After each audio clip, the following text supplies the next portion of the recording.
Good afternoon, Excellencies, ladies and gentlemen. Welcome to Bamboo Dome. We would like to invite you to take your seats. And to all media officers, please leave the room to allow the luncheon to be started. Once again, we would like to invite all heads of delegations to be seated.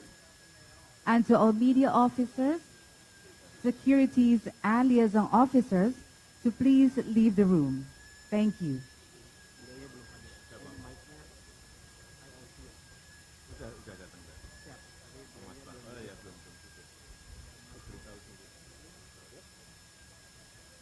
Pedro.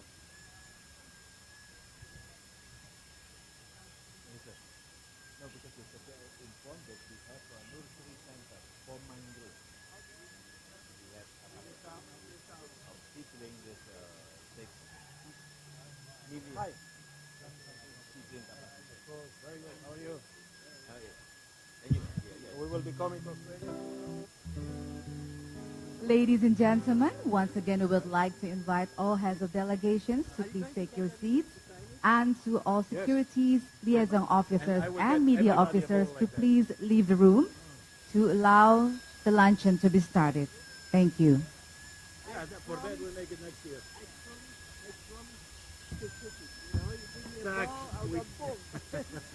Excellent.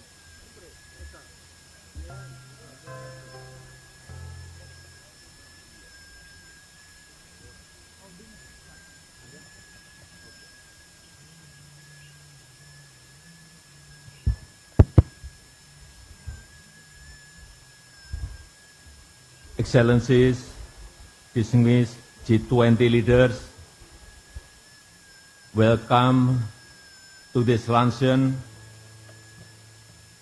At this lunch, I have 2 guests that I wish to invite to speak. First, President of the IOC, Mr. Thomas Bach, and the second, President of FIFA, Mr. Gianni Infantino. Now I would like to invite Mr. Thomas Bach to deliver his speech. The floor is yours, Mr. Bach. Thank you very much, Your Excellency Joko Widodo, President of the Republic of Indonesia and Chair of the G20 Summit. Your Excellencies, please allow me first of all to thank our gracious host, President Joko Widodo, for the great honor to be able to address you, the world leaders. I applaud him for choosing its motto for this summit, Recover Together, Recover Stronger, which perfectly resonates with our new Olympic motto, Faster, Higher, Stronger, Together. The global pandemic made it crystal clear how important sport is for our physical and mental health. Sport can save lives. This is why the International Olympic Committee is working closely with the World Health Organization to promote healthy and resilient societies through sport. Olympic athletes are central to this as role models for healthy lifestyles. The excellent cooperation with the governments of Japan and China and our close partnership with the WHO were crucial for us to successfully and safely organize 2 editions of the Olympic and Paralympic Games during the height of the pandemic. During these dark times, the Olympic Games Tokyo 2020 and the Olympic Winter Games Beijing 2022 gave so many people around the world hope and optimism.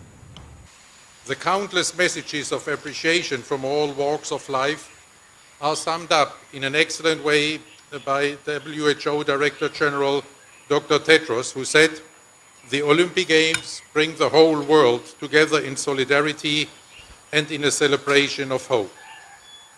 We can only bring the whole world together if the athletes from all 206 national Olympic committees can participate at the Olympic Games. This is what the Olympic and Paralympic Games are about. The whole world together in peaceful competition without any discrimination whatsoever. For Tokyo 2020 and Beijing 2022, the challenge to bring the whole world together was the pandemic. Today, the challenge for the Olympic Games are consequences of the Russian aggression against Ukraine. Russia's violation of the Olympic Charter by violating the Olympic Truce Resolution adopted unanimously by the United Nations General Assembly. At the same time, we are supporting the athletes and members of the Ukrainian Olympic Committee everywhere with all our solidarity. But in contrast to the far too many other wars and conflicts in our world, regarding this war, some governments started to decide which athletes would be allowed to participate in international sports competitions and which athletes not. They did, and they do so, purely on political grounds. They want to decide which athlete can now qualify and finally compete at the Olympic Games Paris 2024. If sport becomes, in this way, just another tool to achieve political goals, international sport will fall apart. Because it is the very essence of international sport that decisions about participation and results of athletes have to be based purely on the sporting merit of an athlete. If, however, this kind of politicization of sport becomes the norm, it will be impossible for sport to be such a unifying force. We need the participation of all athletes who accept the rules, even and especially if their countries are in confrontation or at war. A competition between athletes from only like-minded states is not a credible symbol of peace. In this age of division, our role is clear: to unite the world and not to deepen divisions. To live up to this unifying mission, the IOC must be politically neutral. To allow future hosts to welcome the best athletes of the entire world, regardless of political conflicts, I appeal to you, the world leaders, to support this political neutrality. France, Italy, the United States of America, and Australia are the next Olympic hosts. In at least 8 G20 countries, there is already now declared interest in hosting future Olympic and Paralympic Games. This is why I humbly ask you, give us this opportunity to contribute to peace and understanding through sport. Support the autonomy of sport as you have done so previously in so many UN resolutions and declarations. There are not many occasions when all humankind can set aside our differences and come together in peace. As the UN Secretary General Antonio Guterres said, the Olympic spirit is the most important symbol of peace in today's world. Let us not abandon this precious unifying mission of the Olympic and Paralympic Games in a time when the world needs more solidarity and peace.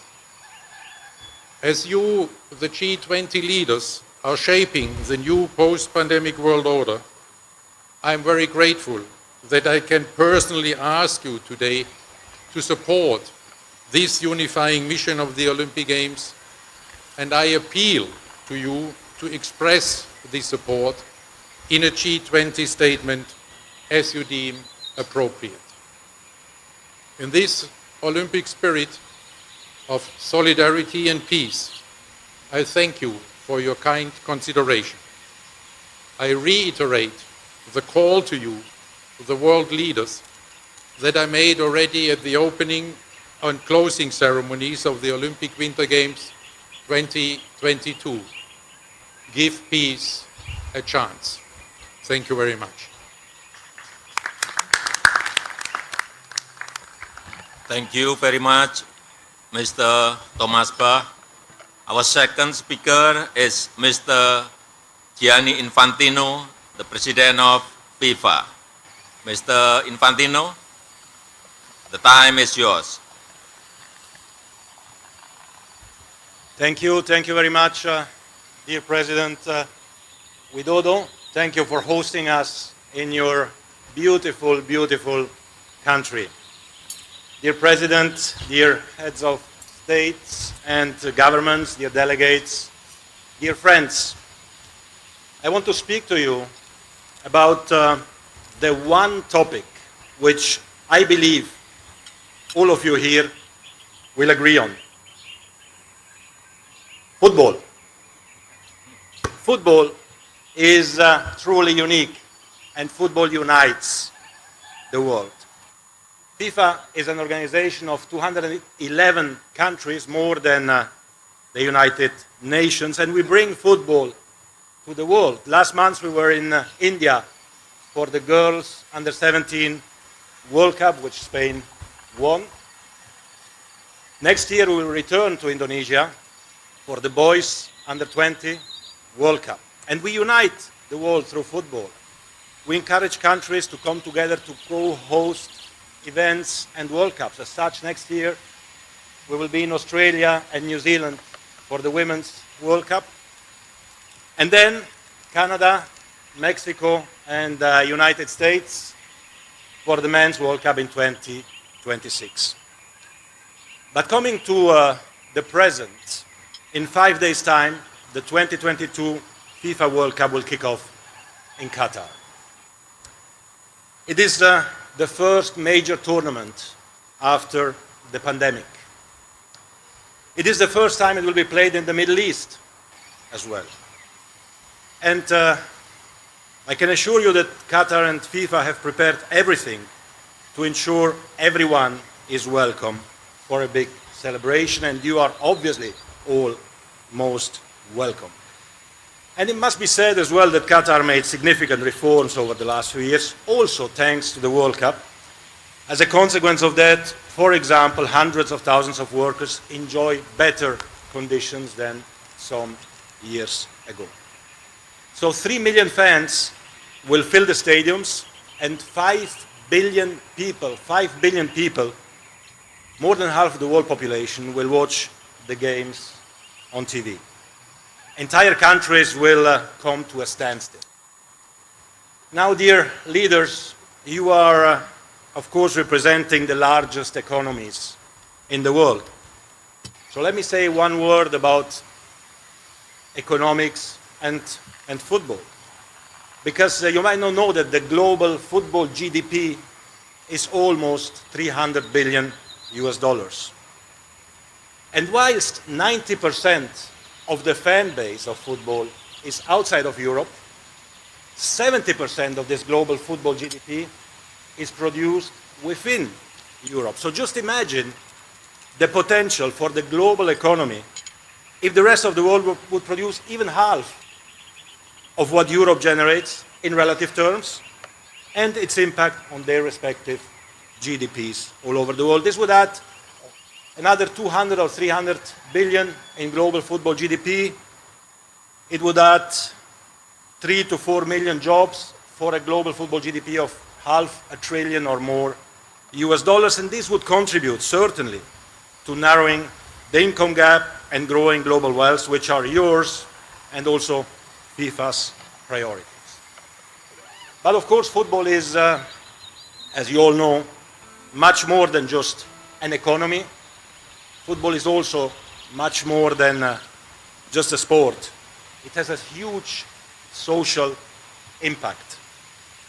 You all know what football means to your people, to your countries. It is about passion, it is about inclusion, it is about tolerance, it is about non-discrimination, and it is about education.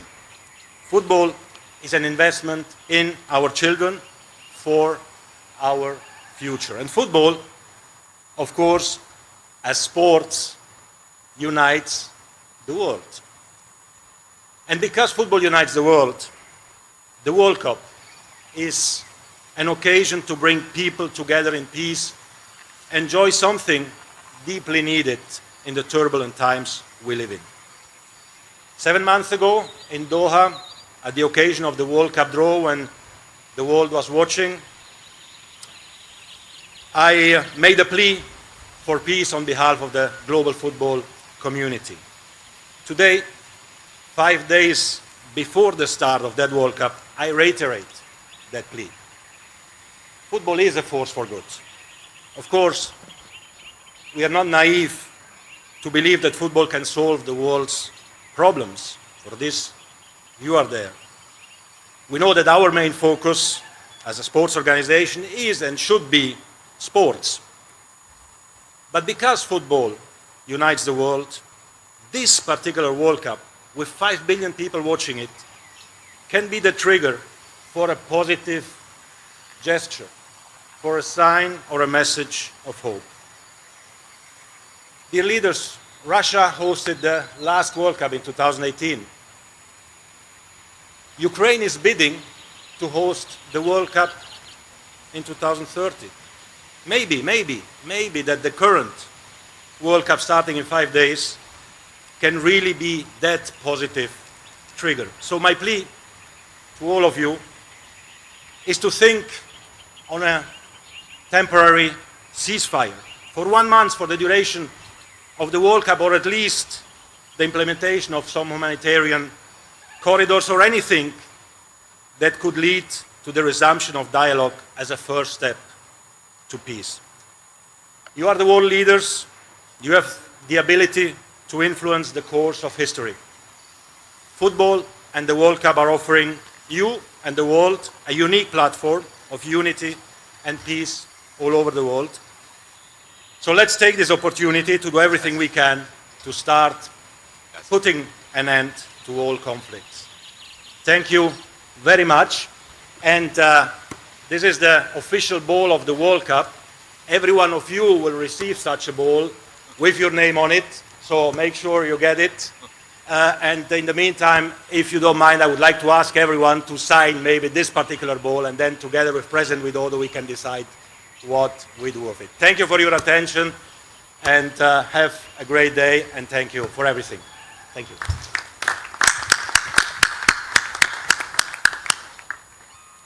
Thank you, Mr. Infantino. Sports is very important in our life. Through sports, not only we become healthy, we also feel happier. I must stop here. Well, enjoy your lunch. Thank you.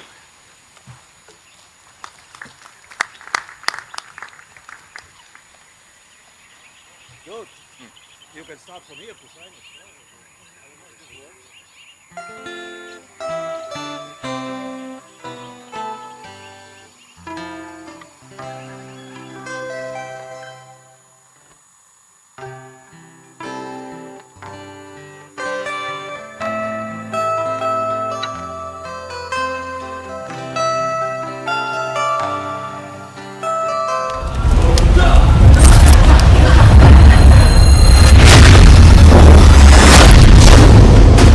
Saya ingin menyatakan kita siap menerima tamu-tamu G20.